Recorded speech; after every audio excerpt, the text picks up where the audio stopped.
Што имаат заедничко Србија и Албанија? Партнер за трговија. Кого?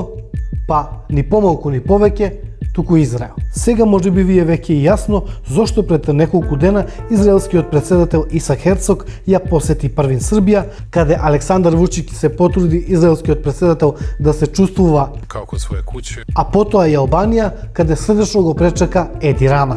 Dear friends from Israel, welcome to Albania. Туку да се вратиме на заедничката точка – трговијата. Според објавата на амбасадата на Израел во Албанија, во периодот јануари-јули оваа година извозот помеѓу двете земји значително е зголемен. И додека Албанија испраќа огромни количини гориво во Израел, бидејќи очигледно оружје нема, Србија се погрижила за тоа. Само во јули оваа година Србија на Израел му испорачала оружје вредно 7,3 милиони евра, додека вкупната вредност на српскиот извоз на оружје во Израел оваа година достигнала 23,1 милиони евра. Тоа е оправдувањето зошто од декември 2023 година израелските воени авиони слетале дури 15 пати на аеродромите во Белград и Ниш. Сигурно се прашувате како некоја мала држава како Србија може да му помогне на Израел, зад кој стојат САД, кои со сите средства го снабдеваат геноцидот.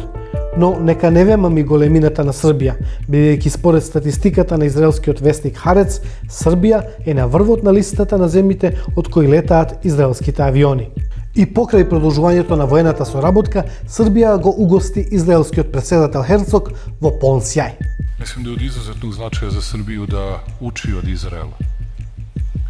Да учи од Израела као држава у многу чему. Оваа официјална средба се одвива во моментот кога Газа ја погодува најголемата хуманитарна криза, а Вучич за жал ниту збор околу тоа. Mi smo razgovarali naravno i o svim drugim temama, dakle o sukobima i ratovima u Evropi, Ukrajini, Rusiji, o svemu onome što nas očekuje i u raspravi u Ujedinjenim nacijama Generalnoj skupštini. Thank you very much, my good friend, President Vučić, for your kind of hospitality. Сепак, многумина се прашуваат колкава е цената на ова пријателство, или уште подобро прашање, што добива Србија освен профитот во оваа трговија со оружје? Па, Израел е еден од позначајните инвеститори во Србија. Покрај тоа, во првата половина од оваа година извозот на стока од Србија за Израел е зголемен за 40%, додека увозот е зголемен за повеќе од 100% во однос на истиот период минатата година.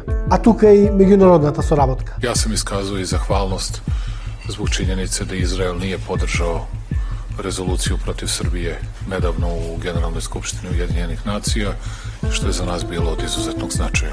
И додека председателот се заблагодарува на тоа, други експерти пак велат дека не треба да го толкуваме ова романтично, бидејќи токму Израел не го признава геноцидот во Босна за да се одбрани од обвинувањата за геноцидот во Газа. И покрај предупредувањата на меѓународните организации да запре продажбата на оружје на Израел поради можните воени злосторства, Србија продолжува со своите испораки. Ова значи дека Србија еден ден можеби би можела да биде осудена како соучесник во израелскиот геноцид во Газа. Обиди на вршење на јавен притисок да се запре ова постојат. Одредени граѓани на Србија на кои им пречеше посетата на израелскиот председател, како и знамињата на Израел закачани ширум Белград, ја искористија оваа прилика да ги уништат израелските, а да закачат палестински знамиња и натписи во знак на поддршка на Палестина како своевиден протест.